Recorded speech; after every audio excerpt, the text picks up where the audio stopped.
ఎన్నికల ప్రచారం తుది దశకు చేరుకోవడంతో జనసేన అధినేత పవన్ కళ్యాణ్ ఇవాళ విస్తృతంగా పర్యటించాలని నిర్ణయించారు. అయితే కాకినాడలో పవన్ పర్యటనను అధికారులు నిరాకరించారు. పర్మిషన్ కోసం కూటమి నేతలు నిన్న ఉదయం 10 గంటల నుంచి రాత్రి 10:30 వరకు కలెక్టరేట్లోనే పడిగాపులు కాశారు. ఇప్పటికే నగరంలో వైసీపీ అభ్యర్థులకు పర్మిషన్ ఇచ్చామని అధికారులు చెబుతున్నారు. మరోవైపు పవన్ పర్యటనకు అనుమతి ఇవ్వాల్సిందేనని కూటమి నేతలు పట్టుబడుతున్నారు. ఎట్టి పరిస్థితుల్లోనూ పవన్ పర్యటన ఉంటుందని, నగరంలో ఏం జరిగినా అధికారులదే బాధ్యత అని హెచ్చరించారు. నగరమంతా వైసీపీ నేతలకు అనుమతి ఇచ్చేశామని చెప్పడాన్ని కూటమి నేతలు తప్పుబడుతున్నారు.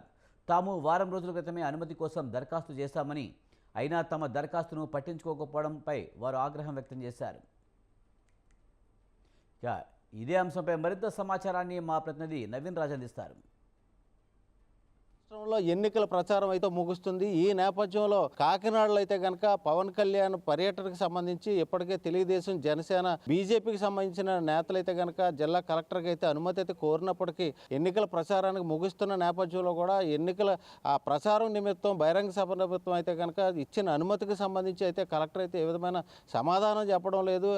ఈ కాకినాడ అంతప్పటికీ వైసీపీ నేతలే అంతా కూడా తీసుకున్నారు అని చెప్పేసి అయితే ఇప్పటివరకు ఈరోజు ఇప్పటికీ పర్మిషన్కి సంబంధించి ఏ విధమైన సమాచారం ఇవ్వడం లేదని అయితే చెప్తున్న పరిస్థితి ఉంది. ఇప్పుడు మన దగ్గర అయితే టీడీపీ, జనసేన, బీజేపీకి సంబంధించిన నేతలు అయితే ఉన్నారు. మాజీ ఎమ్మెల్యే కొండబాబు కూడా మన దగ్గర ఉన్నారు. సార్, ఏంటి చెప్పండి, అసలు ఏంటి జరుగుతుంది? ఎంత దారుణం చూడండి. ఎన్నో ఎలక్షన్ చూస్తారు మీరు. ఎంతోమంది నాయకులు వస్తూ ఉంటారు ఎలక్షన్ టైంలో, వాళ్ళు పర్మిషన్ పెట్టుకుంటూ ఉంటారు, ఇస్తారు. ఎప్పుడు కూడా ఇటువంటి సంఘటన జరగలేదండి. ఈ 25 సంవత్సరాల్లో చూస్తున్నాం. మా నాయకుడు పవన్ కళ్యాణ్ గారు వస్తున్నారని చెప్పి గత నెలలో 18వ తారీఖున ఆయన పేపర్ ప్రకటన చేశారు, ఏ నియోజకవర్గం ఎప్పుడు వెళ్తున్నారన్నది. మేము వారం రోజుల క్రితం లెటర్ పెట్టాం. ఆల్రెడీ ఎక్కడ కావాలనేది ప్లేస్ పెట్టుకున్నాం. ఈలోగా పర్మిషన్ ఇచ్చే టైంలో వచ్చి అడిగితే ఏంటి ఇంకా లేట్ చేస్తున్నారు ఏంటంటే, వాళ్ళు చెప్పిన మాట ఏంటంటే కాకినాడ, ఎంటైర్ కాకినాడ అంతా కూడా 11వ తారీఖున ఎంపీ క్యాండిడేట్ సునీల్ గారు, దూరంపూడి చంద్రశేఖర్ రెడ్డి గారు మొత్తం ర్యాలీలు చేస్తున్నారండి, వాళ్ళకి ఇచ్చేసాం పర్మిషను, మీరు అడిగిన ప్లేస్లో మేము ఇవ్వలేమని అన్నారు. ఏంటంటే మేము అడిగిన ప్లేస్ ఇవ్వకపోవడం ఏంటి? మేము ఒక ప్రాంతంలో పెట్టుకుంటున్నాం. ప్రధానమైన రోడ్లు 4 రోడ్లు ఉన్నాయి కాకినాడకి. మేము ఒక రోడ్లో పెట్టుకుంటా అన్నాం. మీరు కాకినాడ అంతా వాళ్ళకి ఇచ్చేయండి, పర్లేదు, పర్మిషన్ ఏమంటే ఇస్తా అని చెప్పారండి. మీరు ఆర్డర్ ఇవ్వాలి కదా మాకు అని చెప్తే ఇంతవరకు ఇవ్వలేదు. ఇప్పుడు అక్కడ కుదరదంటున్నారండి. ఈ టైంలో చెప్పండి, చూడండి, ఈ టైంలో కుదరదని చెప్తున్నారండి. అంటే కావాలని ఆపుతున్నారు. ఇది పవన్ కళ్యాణ్ గారు కాకినాడ రాకూడదు. అంటే ఇప్పుడు ఆయన అయితే ఒక రాష్ట్ర సంబంధించి అధినేత పవన్ కళ్యాణ్, ఇక్కడ ఈ కాకినాడలో చేస్తున్నది ఒక ఎమ్మెల్యే, ఎంపీ అభ్యర్థులు మాత్రమే. మరి దాన్ని ఏ విధంగా చూడొచ్చు? అదే కదా చెప్తున్నా. ఆయన రాష్ట్రానికి అధ్యక్షుడు, ఓ పార్టీ అధ్యక్షుడు. ఆయన అడిగిన ప్లేస్ ఇవ్వడానికి మీరు ఎంత ఇబ్బంది పెడుతున్నారు అంటే కావాలని పెడుతున్నారు. ఇది కావాలని పెడుతున్నారు, తెలిసిపోతుంది కదండి. ఇందులో ఈ రోజున కావాలని పెట్టినా ఏది పెట్టినా ఈ రోజున ప్రజల హృదయాల్లో పవన్ కళ్యాణ్ ఉన్నారు. ఈ రోజున ఏంటి మీరు ఆపితే ఆగిపోయేది కాదు. ఈరోజు ఈ విషయం అండి.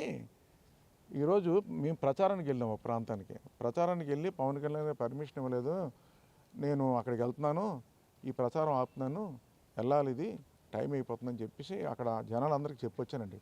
ఒక కయ్యమని పడ్డారండి ప్రజలు అక్కడ.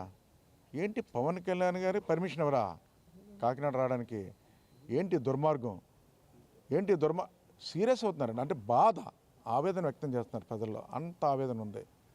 అంటే ఈ రోజున అంటే వీళ్ళు ఏదంటారు కదా, పిచ్చి పరాకాష్ఠకు చేరిపోయింది. ఈ రోజున దూరంపూడి చంద్రశేఖర్ రెడ్డి పిచ్చి పరాకాష్ఠకు చేరిపోయింది. ఓడిపోతున్నారని భయం అండి ఇదంతా. పవన్ కళ్యాణ్ వస్తే ఇంకా డిపాజిట్ కదా, ఏది ఉండదు. ఇంకా పవన్ కళ్యాణ్ కాకినాడ రాకూడదు. ఆయన వస్తే మట్టుకి ఈ రోజున అవినీతి అంతా ఎత్తి చూపుతున్నాడు. ఇప్పటికే ఎత్తి చూపాడు, రేపు వస్తే మరీ బదనామీ అయిపోతాం. మనం రాకూడదన్న ఆలోచనతోనే ఈ ఎత్తుగడతోనే ఇది ఆపుతున్నారండి. ఇదే విషయం సంబంధించి అయితే జనసేన కీలక నేత బొలిశెట్టి సత్యయితే మనతో ఉన్నారు. ఆయన కూడా అడిగి తెలుసుకున్నాం. సార్, చెప్పండి, అసలు కార్యక్రమం అయితే 10 రోజుల క్రితం అయితే వీళ్ళు అనుమతి కోసం దరఖాస్తు చేసుకున్న అనుమతి ఇవ్వలేదు. అసలు ఎలా చూడొచ్చు దీన్ని? వాళ్ళు భయం అండి, అంతకంటే ఇంకేం లేదు. ఇప్పుడు ఎందుకంటే జాతీయ జనసేన పార్టీ అని ఒకటి పెట్టుకొని నెక్స్ట్ మా ఇప్పుడు ఉన్న ఇతను ఎవరైతే దూరంపూడి చంద్రశేఖర్ రెడ్డి ఉన్నాడో ఆయనకి ఇది ఆఖరి.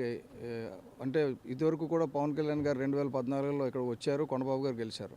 ఇప్పుడు పవన్ కళ్యాణ్ గారు వస్తే కొండబాబు గారు గెలిచేస్తారు. కాబట్టి పవన్ కళ్యాణ్ గారు రాకుండా చేయాలి. ఎలా రాకుండా చేయాలంటే ఊర్లో ఉన్న రోడ్లన్నీ వాళ్ళకి ఇచ్చారట. ఇప్పుడే కలెక్టర్ గారితో మాట్లాడితే ఊర్లో ఉన్న రోడ్లన్నీ వాళ్ళకి ఇచ్చామంటే వాళ్ళు ఒప్పుకున్నారు కదా. ఈ మొత్తం ఒక ఈవెంట్ లాగా చూసుకుంటే మొత్తం మన వెన్యూ లాగా చూసుకుంటే ఉదయం 8 గంటల నుంచి సాయంత్రం 6 గంటల వరకు ఇచ్చేసాం వాళ్ళకి. లేదని చెప్పాలి, కానీ అడ్జస్ట్ చేయడానికి ట్రై చేస్తున్నాను. లెవెల్ ప్లేయింగ్ ఫీల్డ్ అంటే ఇప్పుడు 3 ప్రధాన పార్టీలు ఉన్నాయి, కానీ రెండు పార్టీలు అనుకోండి, ఒకటి వైసీపీ, 2 కూటమికి ఒక 50%, వైసీపీ 50% ఇవ్వాలి. ఇక్కడ 5 రోడ్లు ఉన్నాయి, ఒక రోడ్డు కూటమికి, ఒక రోడ్డు ఇది ఇచ్చేసి మధ్యలో ఒక రోడ్డు ఖాళీ ఉంచుకుంటే కూడా ఇబ్బంది లేకుండా ఉంటుంది. అలాగేం కాకుండా మీరు వెళ్ళి ఎక్కడో మూలలో ఉండండి, ఇంకో దగ్గర ఎక్కడో ఉండండి అని చెప్తున్నారు. అది సాధ్యం కాదు. ఈ రోడ్డు మీదకి వస్తామండి. ఇవాళ కమిషనర్ గారు, మన పోలీస్ కమిషనర్ గారు, కలెక్టర్ గారు ఇవాళ పర్మిషన్ ఇస్తే పర్వాలా. దీన్ని రాకపోతే జాతీయ స్థాయి ఎన్నికల సంఘానికి నేను తీసుకెళ్తా. ఎట్టి పరిస్థితుల్లో కాంప్రమైజ్ అయ్యే విషయమే లేదు ఈ విషయంలో. ఇది జనసేన, టీడీపీ, బీజేపీకి సంబంధించిన నేతలు అయితే చెప్తున్నారు. అంటే సిటీకి దూరంగా సామూర్తి నగర్లో అయితే కనుక ఈ బహిరంగ సభ పెట్టుకోవడానికి పర్మిషన్ ఇవ్వమని అడిగితే, కాకినాడ సిటీ అంతటికి వైసీపీకి సంబంధించిన ఎమ్మెల్యే, ఎంపీ అభ్యర్థులు ఇద్దరికీ కూడా పర్మిషన్ ఇచ్చాం, మీకు పర్మిషన్ లేదని చెప్పేసి వారం రోజుల క్రితం పర్మిషన్ పెట్టుకున్నప్పటికీ ఇప్పుడు వరకు తాత్సారం చేస్తున్నారు అధికారులు. కాబట్టి ఎట్టి పరిస్థితుల్లోనే పవన్ కళ్యాణ్ సభ అయితే జరుగుతుంది. దీనికి ఏం జరిగినప్పటికీ అధికారులే బాధ్యులు అని చెప్పి చెప్తున్న పరిస్థితి. ఇది తాజా పరిస్థితి. కెమెరామెన్ సత్యతో నవీన్, స్వతంత్ర న్యూస్, కాకినాడ నుంచి.